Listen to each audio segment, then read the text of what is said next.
The McAlvany Weekly Commentary, covering monetary, economic, and geopolitical news events. So again, we come back to this context of political theater, where whether it's Republican or Democrat, they are promoting not only certain ideas, but promoting ways to pay for their ideas. As we, an informed electorate, go to the polls, I think we have the opportunity to hold them accountable and understand what they are doing and trying to accomplish via the exchange rate, via their monetary policies, and what have you. Now here are Kevin Orrick and David McAlvany.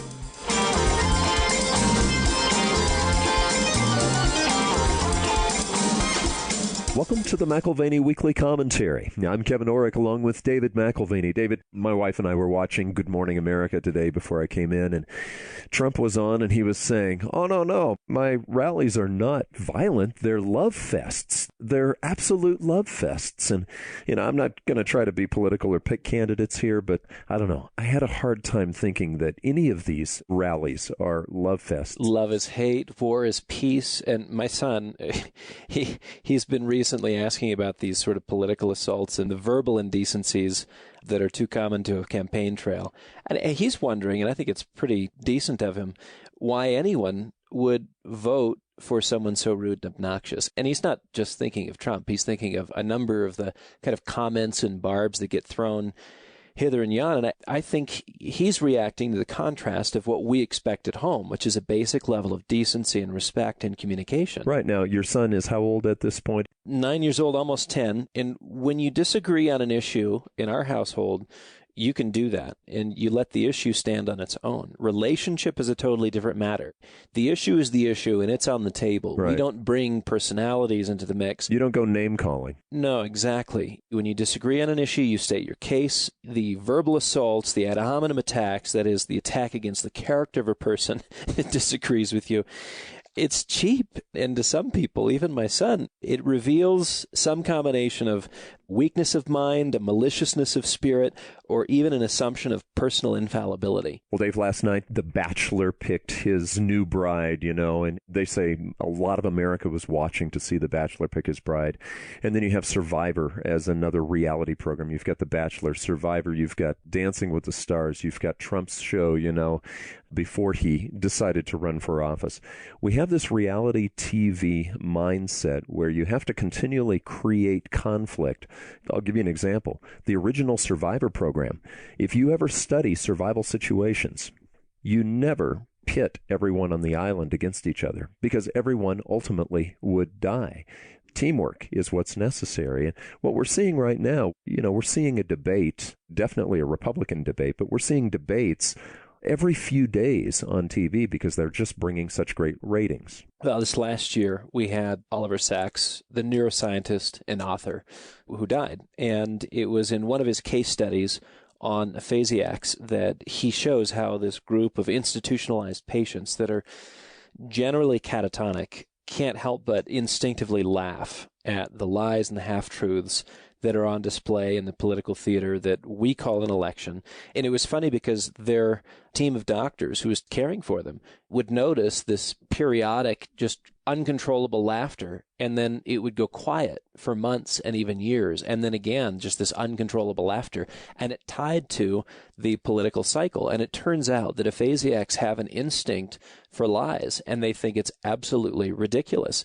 So I wonder what the aphasiacs' response would be to this year's schoolyard name-calling, the bullying in the election cycle. And I wonder if some of the self-righteousness, the braggadociousness on the campaign trail wouldn't be a bit denuded or stripped of its pretensions under the gaze of the mentally handicapped. I'm beginning to wonder if there's more mental handicap in the general public than that with the aphasiacs that Oliver Sacks writes about, who so clearly see something that perhaps the rest of us are blinded to, the lies and subterfuge of our political class. Well, when they were playing last night, just some clips from some of the campaigns, I told my wife, I said, this is something that really looks like it was hatched in a Saturday Night Live skit. It didn't seem real to me. Now, I wasn't laughing. Maybe it's because I don't recognize the humor in lies. But the other morning, we saw your family out at breakfast Sunday morning, And I had just finished playing a Saturday Night Live skit for the kids, and it was Donald Trump and Ben Carson. Ben Carson holding a big steak over one eye, and Donald Trump, at least the portrayal of Donald Trump in the Saturday Night Live skit, saying, no, really, I do like black people. I'm not a racist, and I'm all for peace. And here's, again, that piece of steak over as long as your kids eye. as long as your kids see just how ridiculous this is. Well, unfortunately, there are some rumblings around the dinner table, and the sense is that if the current cast of characters are the most electable people in the nation, that something is wrong with the nation. Right. And maybe the cast of characters can't help but be what their culture has encouraged and, in a sense, created. So this, unfortunately, is politics imitating life like art imitates life. And we're now venturing into the grotesque, the uncensored reality show we call an election. Well, it is probably good that your son is only 10, because I think he might become revolutionary just the way he feels about these things. It's a good thing he can't vote right now and has to wait until he's 18, because that's exactly right. And I think he would probably lead the charge with the younger set in our house. They would be pushing for revolution. Well, Dave, and I think it's important, we can talk about these things, we can be disgusted with the politics on the stand, but it is going to affect people. And we've seen the world go through periods of time where there's more cooperation. We've talked about the days of the gold standard years ago. And then there's times when nationalization sets in. World War I, World War II can lead to an awful lot of bloodshed. Now, that can happen within a country, but it can also happen within a nation. And I know that we talked last week about how you arrive at new guests. And one of the questions that we've had is this: if we're really moving toward a new regime politically, if we're moving toward a new regime currency-wise, the dollar's been a standard, almost like a gold standard now for 40 some odd years since we went off the actual gold standard. If we're moving toward that, we really need to be able to prepare ahead of time for who will benefit and who will lose. Yeah, I think the commentary is a bit like an intellectual collage where you have ideas and people, past events, and forward prognostication that are all connected in this web that sort of, again, they may be on opposite sides of the web, but still interconnected in some way. So, as you mentioned, we have been through periods of amazing trade cooperation and globalization. Harold James, a guest of ours a number of years ago, he's been with us a couple times, has expressed his concerns that we've come to the end of another period of globalization. Which could actually be also termed cooperation. For the person who bristles against the word globalization, we'll just talk about actual peaceful coordination. Right, an increase in trade and international business. The flip side of that is sort of the haunting possibilities of nationalization and inward focus, which, if history is a guide, increases the possibility of geopolitically conflicting priorities, one country to another, where you are focusing on your own self-interest at the expense of your neighbor. And in the extreme, this is the stuff of war. Well, and it reminds me of when you interviewed Otmar Issing, who was the head of the European Central Bank for 7 years, one of the backbone creators of the euro. He was very clear when he brought out why he was motivated to do that. He had seen World War II, and he didn't want to see that happen again in Europe. Well, after 8 years as an ECB director, he probably put it more elegantly than I can, that if Europeans don't pull together and align their interests, they're going to pull apart and fight for more domestic economic priorities. Right. And given the closeness, both in time and geography, in continental Europe to the Great Wars, you can appreciate why the European Union has been championed. Geopolitical and political concerns are the backstory to the monetary union. They had to settle for less than they wanted. That's all they could get, but the real story is a geopolitical and political concern. Well, in politics, a lot of times we can point out is about special interests. But, when we talk about currency regime changes, you and I have talked, Dave, over the years and said, all right, when the dollar system, this dollar reserve system, petrodollar, gold-backed dollar, when it ultimately is replaced, who will be the special interests that gain? Now, I mentioned last week one of the ways that you come up with guests, and I love the fact that you come up with guests based on bibliographies of books from other guests.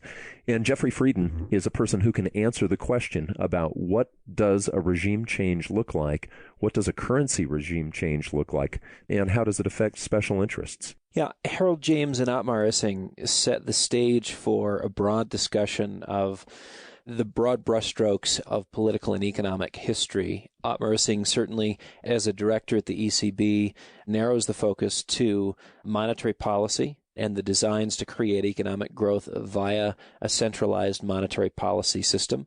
But taking it one step further is Jeffrey Frieden, a Harvard University professor in government.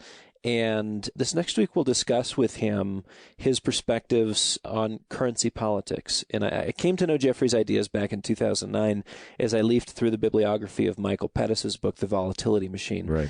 Michael spoke highly of his analysis, both in person and also in his book. He referenced him several times. So I've read a bit of Frieden's work since then, mainly on Latin American debt and currency crises, and now on the politics of currency regimes. Why is this important? Well, the thesis that Frieden proposes is that every currency regime is driven by politics, and there are distributional benefits that each type of currency system confers to specific blocks of voters. Yeah, he brings out, I think his thesis is the most important price in any economy is the exchange rate. And we could actually add to that, because after reading the book, the most important political tool can also be the exchange rate, but it does affect particular special interests. Right, so we consider not only the past currency regimes, which we've done before, the gold standard, the gold exchange standard, the Bretton Woods system, the free-floating system that we have today, but we look at the future systems even now being debated, and we should keep in mind that a particular monetary system offers benefits to some constituencies at the expense of others. Well, let's just go back to one of our favorites, Dave. Let's go back to the gold standard back in the 1800s up through 1914. Now, granted, it benefited the majority of people, but there were still people who were calling for that to be abolished so that they could have more monetary flexibility. Well, that was an age where households didn't have very much debt, and so what was of particular interest was the cost of goods that you needed to provide for your family. Mm-hmm. And if the cost of those goods went down, it was to your benefit. If you were a creditor, if you were a part of the banking elite in New York City or any of your money-centered capitals of the world, you were very interested in stable values so that when you loaned out money, you were paid back with money that was worth the same as when it was loaned out. So you can see between a creditor and debtor, debtors would prefer inflation to allow them to pay back debt with cheaper currency. Creditors prefer the opposite. So there are beneficiaries and people who pay a hard price, even within the context of the gold standard. Well, and let's go back to Bretton Woods, just a little further forward. Isn't it interesting that the victor of a war is the one who sets the new currency regime standard? That seems at that point to prove the point that it is a political tool. And in the international world, this became acute in the 60s, where Jacques Rueff began to describe the unfairness of the Bretton Woods system, which allowed for the U.S. government to run deficits and never have an adjustment to pay, what he called the deficit without tears. Right. So we could run trade deficits indefinitely and never see a real economic adjustment. And so you've got the gold standard, we've had the fixed but adjustable Bretton Woods system, which lasted from 1944 to 1971. Now we have a generally free-floating currency system.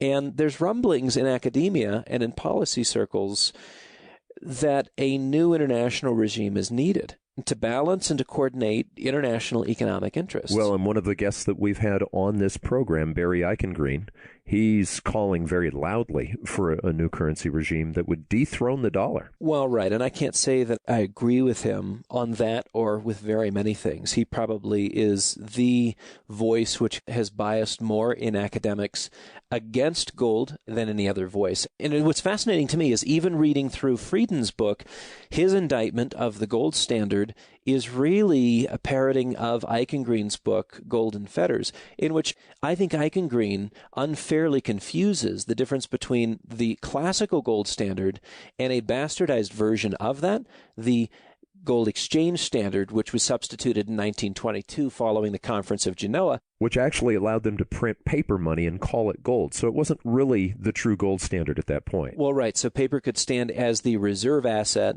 and be moved around instead of gold. So again, the adjustment, the automaticity that you had with the gold standard was all of a sudden compromised. And yet Eichengreen blames the 1930s depression on a standard which went away in 1922. Yet he says, no. It was the gold standard in 1933, which is to blame for the chaos of the 1930s. Well, and we're not talking about a basic academic discussion here, Dave. We're talking about the future of all of our listeners, because we probably are, over the next several years, moving toward a new replacement for the dollar world reserve currency system. I mean, can that be done? How can that be done? Well, and again, Eichengreen is an influential voice in the conversation, and so he should be engaged with.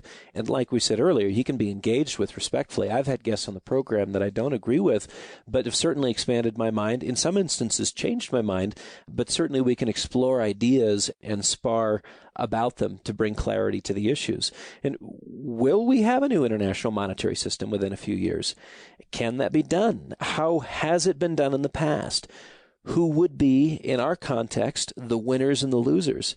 And, as I've explored some of these ideas with Michael Pettis and with others, it's clear that there has and there always will be a massive amount of conflict over which regime should be favored and what levels of appreciation and depreciation should be allowed. And Frieden argues in his book that the reason for the conflict is really basic self-interest. And that self-interest pools into something that we call a special interest group. Well, and Frieden points out, when we talk about a currency regime, we're not just talking about a particular country. What we're talking about is a decision as to whether that currency floats up and down in value, is pegged to gold, or is pegged to another currency, like we've seen with China. Yeah, two classic pegs today. The RMB is pegged to us and the Saudi Rial is pegged to us.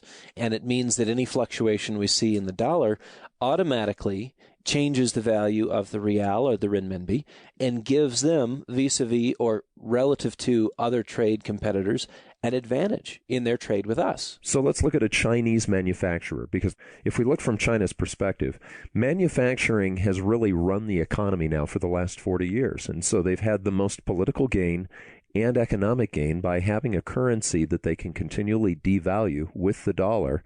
And they can provide cheaper labor, they can provide cheaper goods.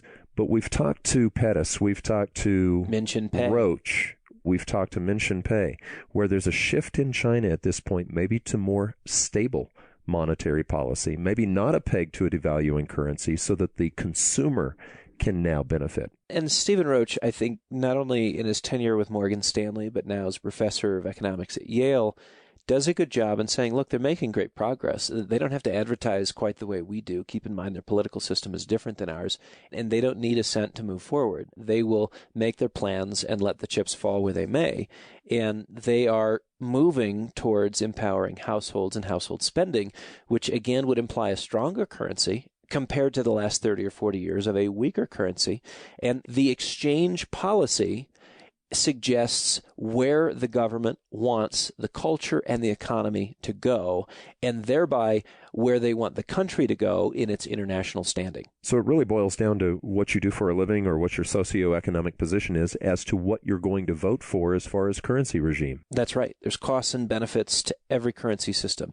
Now, in recent months, in perhaps an even broader context, we've considered the proposals by Michael Woodford at Columbia, Ken Rogoff at Harvard, that to effectively implement negative rates as a monetary policy tool, academics would like to change the medium of exchange to what would be essentially a cashless society, all debits and credits. Yeah, so we're not only changing regime, but we would be changing the medium of exchange. Like the medium of exchange right now could be cash in our hand, or it could be writing a check, credit card, what have you. What we're talking about now is a medium of exchange where cash would no longer be an option. Right.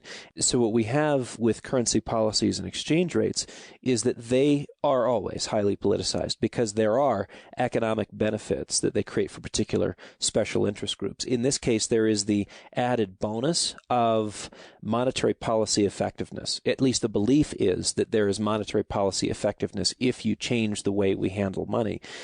Organizing an idea like this, the idea of a cashless society, organizing an idea like that, creating a social trend is never sort of value neutral or politically neutral. So if the trend is towards greater ease of transactability, you can recall that those same arguments have been made in the past. You go back quite a ways, but you go back to the 1860s, and the proponents of greenbacks actually created a greenback political party to run for president and represent them in Congress. To fight against the gold standard. They fought against the gold standard. They didn't want to return to the gold standard. They wanted to promote greater flexibility and a greater supply of dollars. And the same desire for more money in the system and in more common denominations also defined your elections in the 1890s. Again, a fight against the gold standard. But here in the United States, you had parties fighting over whether the gold standard should stay or we should replace it with the silver standard. Silver being more available allowed for a greater degree of currency depreciation than gold did. And lo and behold, there were special interest groups that would have benefited from that currency depreciation, as there were special interest groups that did in fact benefit from currency stability under the gold standard. Well, let's go ahead and unpack that from that time period, because I think it's interesting to see who would benefit. You had mentioned that the bankers who were giving loans internationally, they wanted to see their currency stay stable, so they liked the gold standard. The households who were enjoying actually the benefits of slight deflation, which put more money in their pockets, they enjoyed the gold standard. But the farmer, someone who's selling wheat competitively worldwide, would love to have seen it appreciating currency because inflation actually helped the farmer get higher prices for his grain. Higher prices for his grain and at a lower relative cost in the international market. So improved trade competitiveness. So, Right. Again, you have to move beyond the rhetoric to this simple fact. And this is what Frieden argues for and we'll discuss further next week. You've got direct self-interest in the choice of a monetary regime. And we continue to survey history on the commentary.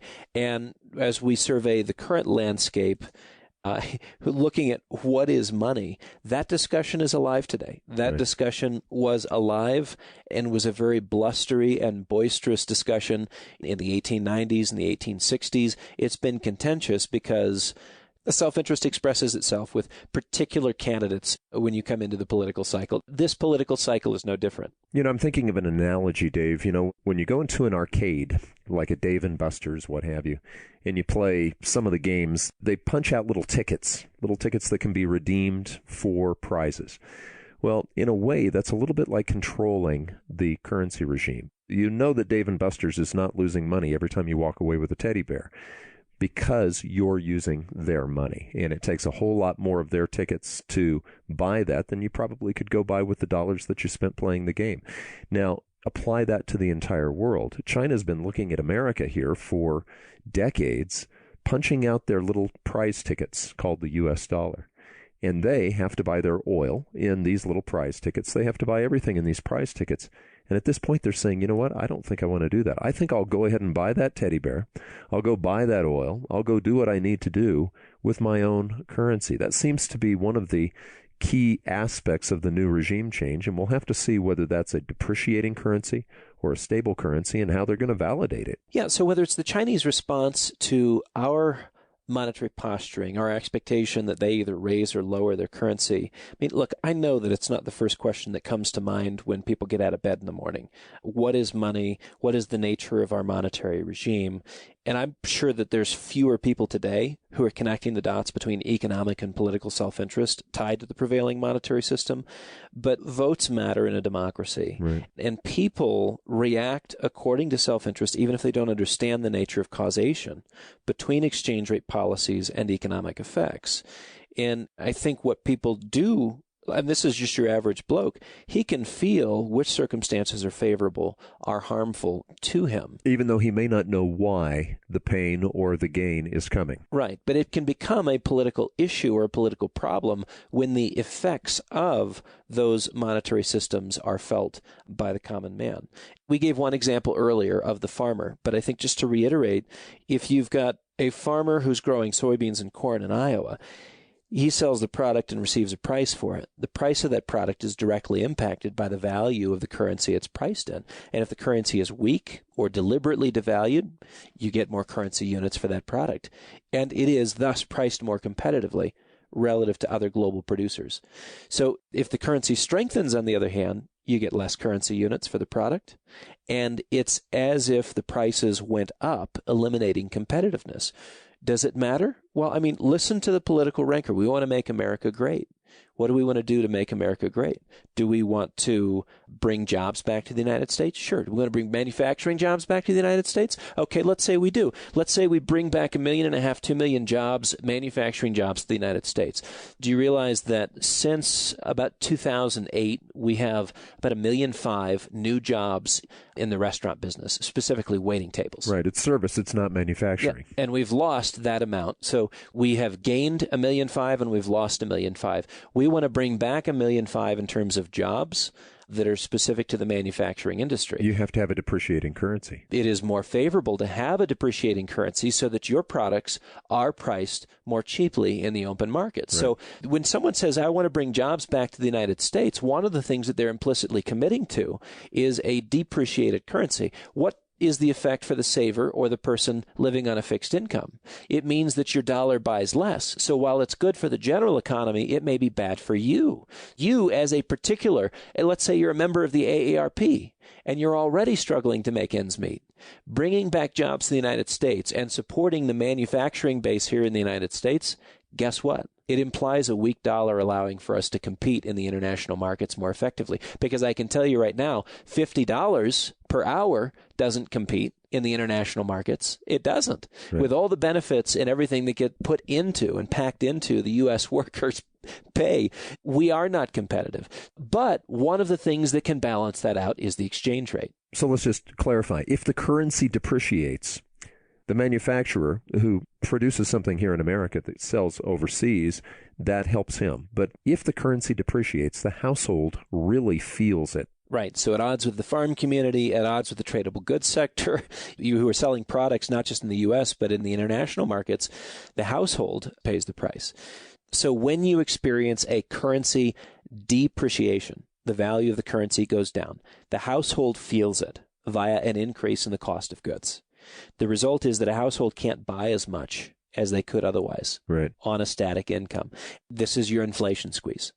On the other hand, if the currency appreciates and buys more, it enables you to get more with each dollar. You get the benefit of increased purchasing power. A little bit like gasoline has been over the last year. That's right. You get to buy more gasoline for less money, as if your static income had been increased. And it was in terms of purchasing power. You have an implicit pay increase with a strengthening currency. And you can recall from previous shows where, Kevin, you and I have talked about the 19th century, which was good for the average worker in terms of an increase in real wages and an increase in purchasing power. Right. It was because of the monetary system then in use. The gold standard. That's sure. right. So price deflation, which was a real state of affairs during the 19th century, it was objected to by farmers and exporters, but households were a sector that were benefiting greatly from the gold standard. And this is just one example, but it illustrates the economic benefits of currency appreciation or depreciation. There's winners, there's losers. And appreciation and depreciation, they're affected by the type of the money system chosen and by the degree to which central bankers keep flexibility in their monetary policies. So look at what central bankers have been doing the last several years, and you've got this on full parade. Think interest rates. Think quantitative easing. Right. Think paying interest on excess reserves. Think monetization or the direct purchase of assets. These are the various forms of monetary policy which affect the exchange rate and, in the end, benefit or penalize particular political constituencies. Well, and that's what Friedman's book is about. He makes the case that every shift in monetary regime relates to these political factors. Who wins, who loses. This is an important insight because as we reanalyze the current global monetary system and we consider the priorities of current and future politicians, who are they pandering to? Why? How is that expressed in terms of an exchange rate policy? A leader and their advisors, you're going to find that they have a particular vision for what will be the source of growth in the future for our country. Our political and economic policies will promote a certain direction for growth, and that is undergirded by policy preferences in the price of money, the value of money, the exchange rate. That's what we're talking about, and that exchange rate is inherently political. Well, as we come into an election year here in America, we may also see whatever party gets in, they're going to have their own opinions as to how we change our exchange rate policies if we do. But let's look at the Chinese, because there is a definite shift. You know, the 5-year plan, as they come up with these new 5-year plans, this time around, it's to benefit the consumer. China is trying to establish what America did decades ago, and that is to invigorate the consumer to go consume. Right. They are a perfect example in real time of how an undervalued currency promoted manufacturing and exports. They did that for years. That game is up. They recognize that it's not sustainable, and they don't want the same dependencies on the U.S. economy and on Europe, and they can promote greater independence by generating growth internally via consumption. And they've begun to accomplish this. Their last 5-year plan was promoting not only an improved value in the currency, but a raise in wages, which they have begun to do so. This is starting to fuel consumption. It is starting to empower household spending over exports, but they are faced with a political challenge. It's the old guys who made their way by manufacturing and selling cheap. That's right. The political challenge is that you've got the old vested interests that are not happy with losing the currency subsidy that they held for years with an artificially devalued currency. So the currency served one special interest group. Now it's going to serve another. It's this way anyway in the world. It's this way at any time in history. As a saver and an investor, it's particularly relevant to you. This is what we were talking about earlier. The most important price in any economy is the exchange rate, because every price is impacted by the currency. Okay, so for the listener who is wanting to have an idea of where we're going with this, Frieden is next week, and he'll be able to explain currency politics. And then in a couple of weeks after that, I think you'd like to have Michael Pettis on so he can address directly what you're talking about with China. Well, that's exactly right, because there are major changes in China, and I don't think there's anyone better to discuss that with the exception of Stephen Roach or Min Pei or a couple of the other folks that speak to specific issues within the Chinese context. Well, and let's just shift to the economy just briefly, Dave, before we wrap up, because we've talked before, one of the best ways that you can see whether an economy is booming or busting is by actually looking at the inventory on the shelves. If inventory is building and it continues to grow, things are not selling. Right. We have a positive jobs number, which everyone looks to again and says, look, this is irrefutable proof that the economy is improving. It's irrefutable proof that it's an election year, Dave. Well, you say that. You say that. I know what you mean. And I think some of our listeners do too. If you look into the details of the jobs number we did last week to say, look, there's some things that we just don't like. Particularly, retail continues to hire, which is, at this season of the year, something that is sort of preposterous. And then let's move over to what we have as evidence for inventories and sales.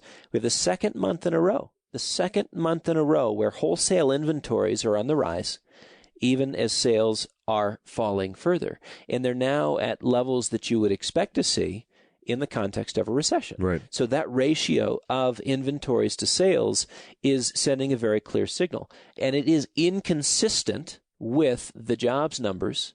It is inconsistent with the details within the jobs numbers, which say, no, hiring is going gangbusters in retail. And you've got to, as a listener, you as an investor have to decide which of these numbers is most easy to manipulate and control towards a political perception and outcome. Well, and one of the most political prices, we talked about how currency regimes and currency policies can be political. Oil is one of the most political prices as well. And I think it's worth looking at the amount of oil excess that's on the market right now and seeing what direction does the price go. We've had a great bounce off of the lows, not a bounce that I'm interested in playing or putting confidence in part because you look at, again, just basic supply and demand fundamentals, and the supplies are still too high. There is some suggestion that U.S. production is falling, but quite honestly, it's not falling fast enough. Right. And we have new supplies still coming online. Cushing, Oklahoma is probably the deciding vote in the oil market. They have capacity for about 73 million barrels. They're 64 million full. And when storage capacity reaches its limits, you have a fully flooded market, and I think supply will weigh on price. We haven't turned up yet, not in my opinion, and I wouldn't trust this rally. Well, and we talked a little bit about Mario Draghi's action last week, but Draghi's doing everything he can to try to talk the euro down. Well, and this ties directly into our conversation next week on currency politics with Jeffrey Frieden, because, the unification theme and holding the union together, what he is attempting to do is devalue the euro and bring more economic activity into the Eurozone thereby. And yet what happened was very interesting. He didn't get what he wanted. What did he do? Well, he increased the purchasing limit from $60 billion to $80 billion a month, which is a big deal. He cut the deposit rate for banks. They're negative, yeah. Negative 40 basis points. They're paying 40 basis points to put money on deposit with the ECB. And then he opened the door to buying corporate bonds as a part of the quantitative easing program. What's interesting is most of the eligible bonds are French and German bonds, your two largest economies in the Eurozone. And there's somewhere between $418 and $550 billion, which are ready to go into that purchase program. And again, I say he didn't get what he wanted because what happened to the euro? The euro moved up after an initial downstroke, which was not the intended course. So your currency markets and your market participants listened to what he had to say, looked at the actions taken, and because he ended his sentence with, "and we don't expect to do more of the same," he shut down the imagination and the possibility of extrapolation in the marketplace where your market participants would have said, he's done an extra 20 and he might do 20, 40, 80 more. Because he said, we've done this, but probably no more, that extrapolation was not allowed. And all of a sudden, the currency market, instead of depreciating, appreciated. Mm-hmm. And it did not accomplish what he wanted. So he's going to spend an extra $20 billion a month monetizing corporate loans along with government debt and bank debt, and he's not even going to get anything for it. Well, and as we talk about all these things, Dave, I think about something that actually I've tried to do for the last 3 decades, and that is, all this currency policy stuff that affects us, Mario Draghi, the Chinese, the United States, the guys who are running for elections, all of these people can affect my bottom line. And so actually I can choose to put my family on a gold standard, go back to the old days and basically turn all this paper garbage into gold and then redeem it when I need to actually spend it. And that, I think that that's something that every listener could probably consider more of. Cash is many things, but probably the greatest form of cash is gold itself. Richard Russell described gold before his passing as real wealth, and not as a commodity, just as a form of real wealth. And perhaps his suggestion was on the high side. For some, it may be on the low side. But he said as standard fare, if you're managing intergenerational wealth, you must have at least 3,000 ounces of gold. That's a decent stake in the gold market, I would say. But what he viewed it as, just as you described, he viewed it as the basis for everything else, which is how gold functioned in an economy. It was the basis for everything else. It was reliable, it was stable, it was disciplined, and it forced governments to live within their means. So again, we come back to this context of political theater, where whether it's Republican or Democrat, they are promoting not only certain ideas, but promoting ways to pay for their ideas. And it's important to recognize that behind every price is a story. And in this particular story, we have constituency groups which will be pandered to and taken care of, and others which will be penalized. So as we, an informed electorate, go to the polls, I think we have the opportunity to hold them accountable and understand, perhaps more than they do at a certain point, what they are doing and trying to accomplish via the exchange rate, via their monetary policies, and what have you. You've been listening to the McAlvany Weekly Commentary. I'm Kevin Orrick along with David McAlvany. You can find us at McAlvany.com. That's McAlvany.com. Or give us a call at 800-525-9556.